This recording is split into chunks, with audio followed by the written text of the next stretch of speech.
Fala galera, tudo bom? Professor Carlos aqui de Geografia. Vamos hoje para mais uma aula online? Bom, hoje nosso tema é localização no espaço geográfico. Vamos falar um pouquinho sobre como a gente se localizar, falar um pouquinho sobre coordenadas geográficas, diferença entre latitude e longitude. Também vamos falar um pouquinho sobre as baixas, médias e altas latitudes, entender o que significa isso. E também vamos falar um pouquinho sobre a diferença entre altura e altitude, beleza? Já curte o vídeo e vamos lá comigo.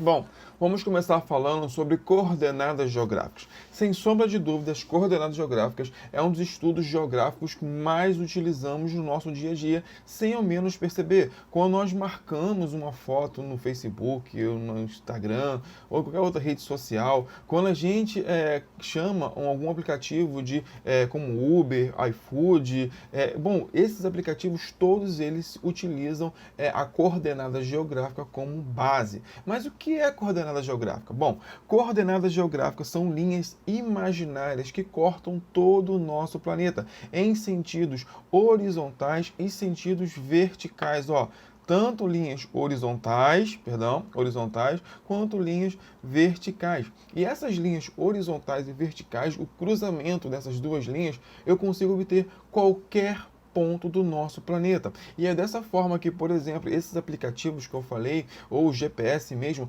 ele consegue identificar exatamente aonde você está e para onde você está indo.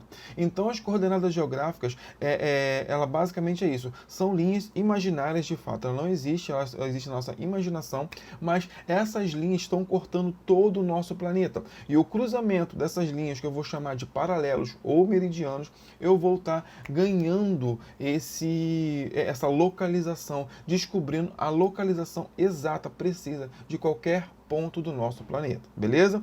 Bom, como falei com vocês, essas linhas horizontais e verticais, elas vão possuir alguns nomes: latitude, longitude, meridianos, paralelos. Bom, vamos entender um pouquinho de cada uma delas, beleza? Bom, primeiramente vamos falar sobre os paralelos ou as latitudes. Não importa, você pode ouvir dos dois nomes em provas, livros, mas são a mesma coisa, beleza? Bom, essas linhas, esses paralelos ou essas latitudes são linhas horizontais. Olha aqui, eu tenho essas linhas horizontais aqui e essas linhas eu vou dar o nome de paralelos ou latitude. A principal linha vai ser a linha do Equador, essa aqui do meio que corta o nosso planeta ao meio. Essa linha também vai ter o marco zero, vai ser conhecida como dessa forma. Por quê? Ela é conhecida como 0 graus, porque a partir dela eu vou ter a quantidade de graus tanto para o hemisfério norte quanto para o hemisfério sul. E como eu falei, essa linha do Equador ela vai dividir o nosso planeta em dois hemisférios, tanto o hemisfério norte, que está aqui representado acima, quanto o hemisfério sul, que está aqui representado abaixo. Fora a linha do Equador, eu tenho mais 4 linhas também que são bem importantes também. No hemisfério norte, eu vou ter o Círculo Polar Ártico e o Trópico de Câncer. E já no hemisfério sul eu vou ter o Trópico de Capricórnio e o Círculo Polar Antártico. Mas por que essas linhas? Bom, essas linhas elas vão estar caracterizando o começo e o fim daquelas altas, baixas e médias latitudes. Vou chegar nesse ponto já, beleza? Bom, e como eu falei, a partir do ponto da linha do Equador, eu vou ter de 0, que é a linha do Equador, a 90 graus para o hemisfério norte e de 0 a 90 graus para o hemisfério sul. Então, nenhum ponto do nosso planeta vai ter o mesmo número da latitude, ok? Bom, agora falando um pouquinho sobre essas altas, médias e baixas latitudes, entender um pouquinho o que é cada uma dessas latitudes, o que ela significa. Bom, lembra que eu falei com vocês que a linha do Equador é conhecida como marco zero, como 0 grau? 0 é baixo ou é alto? Baixo, né? Muito baixo. 0 é baixo. Não tem como algo ser menor do que 0. Bom, já que como eu falei com vocês, eu vou ter de 0 a 90 graus. Se eu tenho de 0 a 90 graus, 90 é alto ou é baixo comparado com 0? Então, 90 vai ser alto. É assim, é um macete para você identificar o que é alto, o que é baixo, o que é média latitude. Mas vamos entender um pouquinho a característica de cada uma. Bom, primeiramente, as altas latitudes. As altas latitudes estão do Círculo Polar Ártico ou Antártico, tanto no hemisfério norte quanto no hemisfério sul aqui, ó, eu vou ter essas aqui de alta latitude, que vão variar de 66 graus até 90 graus. Se eu vou ter uma linha de 66 graus a 90 graus, toda esse comprimento vai ser de altas latitudes. E de média latitude, vai ser essa faixa amarela aqui, ó, onde eu vou ter de 66 até mais ou menos 20 graus ali, que vai ser caracterizado médias latitudes. E já de baixas latitudes vai ser as latitudes próximas à linha do Equador, próxima a zero, que vai ser essa faixa em laranja aqui. Mas por quê? O que isso significa, professor? O que isso vai me ajudar? O que isso pode influenciar? Bom, muito fácil, no clima. Quando eu falo de baixa latitude, quando eu falo de alta latitude, eu estou falando das zonas polares, as zonas mais frias, que recebem menor radiação solar. Nós já falamos aqui sobre algumas aulas passadas, sobre as zonas climáticas do nosso planeta. E aí, uma das zonas climáticas que nós temos é as zonas polares, que elas ficam o quê? Nas altas latitudes, onde bem longe da linha do Equador. Lembra que eu falei nessa aula que quanto mais próximo à linha do Equador, mais calor faz? Então, quanto mais longe, quanto mais alta é a latitude, menor calor vai fazer. No caso aqui, o frio. Aqui eu vou ter características de frios constantes, áreas totalmente congeladas, neve durante todo o ano. Já nas médias temperaturas, eu vou ter as zonas temperadas, essas zonas aqui em amarelo, aonde eu vou ter um clima muito bem equilibrado. Lembra dessas aulas sobre o clima que nós estudamos? Falamos que essa zona temperada, essas médias latitudes, apresentam 4 estações muito bem definidas: verão, outono, inverno e primavera. É o único lugar do mundo que eu tenho essas 4 estações muito bem definidas. Então, essas zonas temperadas, ou essas zonas de médias latitudes, que variam de 66 graus até 20 graus, tanto no hemisfério norte quanto no sul, eu vou ter isso muito bem equilibrado. Já aqui, antes, eu tenho uma fotinha aqui, ó, de um mesmo lugar com 4 estações totalmente diferentes. Essa característica eu só encontro nas zonas temperadas ou nas zonas de médias latitudes. Aqui eu tenho o outono, o verão, a primavera e o inverno.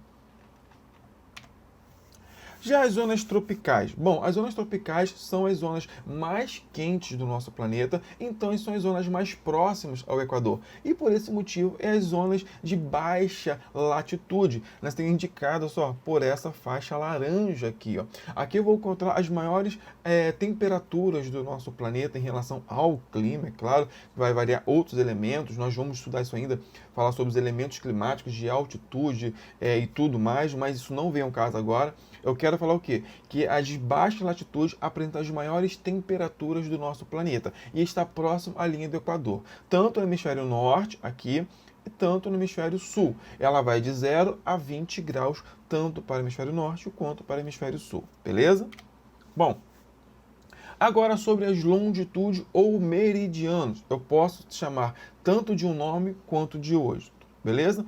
Essas linhas, elas são as linhas verticais, ó. Se as do paralelos ou latitudes são as linhas horizontais, os meridianos ou as longitudes são as linhas verticais, ó. Essas linhas aqui, ó. Elas vão de um polo a outro, de o polo sul ao polo norte, do polo norte ao polo sul, não importa. E a linha principal é o meridional de Greenwich. Essa linha, ela corta bem no meio da cidade de Greenwich, lá na Inglaterra, onde foi estabelecido, onde foi acordado o fuso horário, que nós já vimos também que nesse lugar foi onde estabeleceu essa conferência, estabeleceu as coordenadas geográficas. Então, foi nesse período aqui, ó, que se criou essa linha, esse meridional de Greenwich. E essa linha vai dividir leste e oeste. Então, tudo que for à direita dessa linha, vou dizer que é leste. Tudo que for à esquerda, vou dizer que é oeste, ok? Bom, e essas linhas variam, vão de 0 a 180 graus, tanto do Polo Norte para o Polo Sul, quanto do Polo Sul para o Polo Norte, beleza? Aqui eu tenho uma foto lá do Meridional de Greenwich, onde passa bem aqui no meio mesmo o Meridional de Greenwich, que vai dividir leste e oeste do nosso planeta. Uma outra parte também é de entender como é que funciona então o GPS. O GPS é o principal instrumento que utiliza essas coordenadas geográficas. Como é que ele funciona? Como é que eu consigo descobrir qual é o ponto exato de qualquer objeto do nosso planeta? Beleza, olha só, é muito fácil, como eu falei, é só você cruzar as linhas verticais e as linhas horizontais. Digamos que eu quero descobrir o ponto exato desse aviãozinho vermelho aqui. É só eu cruzar essas linhas verticais e as linhas horizontais que eu vou descobrir. Olha só, nas linhas verticais ele vai estar o quê? A 30 graus vertical, 30 graus oeste. E nas linhas horizontais ele vai estar o quê? 45 graus hemisfério norte. Então, esse aviãozinho ele se encontra na linha 45 graus norte e na linha 30 graus oeste. Ou seja, já descobri a posição exata desse aviãozinho. E esse aviãozinho verde aqui é diferente? Não, a mesma coisa. Olha só, pegar a linha horizontal, aqui ó, 15 graus sul, e aqui na linha vertical eu estou na linha o quê? Tem 30 graus, só que agora não é 30 graus oeste, é 30 graus leste, que vai me indicar o outro lado. Ou seja, esse aviãozinho aqui ele está na posição 15 graus sul e 30 graus leste. Vai estar indicando uma outra posição totalmente diferente, beleza? E é dessa forma que o GPS funciona. Para quem não sabe, GPS é a sigla para Global Position System, sistema de posicionamento global. Ou seja, todo o globo utiliza esse sistema de posicionamento para saber identificar em que lugar ele está, beleza? Bom, o GPS, como é que funciona o GPS? Mas como que o GPS ele consegue identificar essas linhas imaginárias? Bem facilmente também. Por quê? Primeiramente, o GPS ele precisa de 3 satélites. Isso mesmo. Esses 3 satélites vão fazer uma triangulação em tentar entender aonde que essa pessoa ela está. Depois que esses 3 satélites fazem a triangulação, eu vou ter um 4º satélite para medir a altitude. Por quê? Imagine só, você está num apartamento e nesse apartamento tem várias pessoas na sua mesma posição do GPS, tanto de latitude quanto de longitude. Ela vai estar um em cima da outra, né? As casas uma em cima da outra. Então vai ter a mesma posição? Sim. Mas aí vai ter o 4º satélite. Esse 4º satélite ele vai indicar a altura, melhor, a altitude aonde você vai estar situado. E essa altitude vai ser diferente um do outro, ok? Então, para calcular qualquer posição, quando você pede um iFood, quando você pede um Uber, um 99, ou quando você utiliza o GPS para ir de um lugar para o outro, esses 4 satélites estão sendo utilizados para identificar aonde você está, para onde você vai e que altitude você está. Muito interessante, né? Bom, aí eu queria falar um pouquinho sobre a altitude, porque a altitude ela é fundamental também para identificar a posição. Como o exemplo que eu dei agora há pouco, sobre o prédio. Imagine se está todo mundo num prédio, um em cima do outro, lá as casinhas um em cima da outra. Como é que vai saber, como é que vai identificar em que posição cada um está? Bom, o que vai diferenciar vai ser essa altitude, mas não confunda a altitude com a altura. A altura é qualquer posição, qualquer altura da superfície terrestre onde você está até o topo da onde você quer medir. Por exemplo, o prédio, você vai ser da superfície terrestre, do chão, até o topo do prédio. Já a altitude não. A altitude eu vou pegar diretamente do nível médio do mar. Aqui, por exemplo, ó, eu tenho um exemplo. A altura desse ponto A até o ponto B, ó, é de 170 metros nesse exemplo nosso aqui. Porém, a altitude do ponto A para o nível médio do mar é de 290 metros de altitude. Ou seja, então eu vou ter uma clara diferença entre altitude e altura, porque não são iguais. A altura eu vou pegar da minha superfície terrestre até o topo da onde eu quero medir. A altitude eu vou pegar do nível do mar até a altura, até o topo da onde eu quero medir. Beleza? Bom, caso vocês tenham alguma dúvida, por favor, coloque aqui embaixo, não fique com dúvida. Me procure lá no Instagram se estiver com dúvida, assim que possível eu vou estar respondendo você. Com esse tempo, com essa aula online, meu tempo está um pouco mais corrido, mas vou fazer o possível para estar te respondendo, beleza? Se for possível, curta aqui o vídeo, curta o canal, compartilhe com seus colegas, vão estar me ajudando muito, beleza? Fique com Deus, tchau, tchau.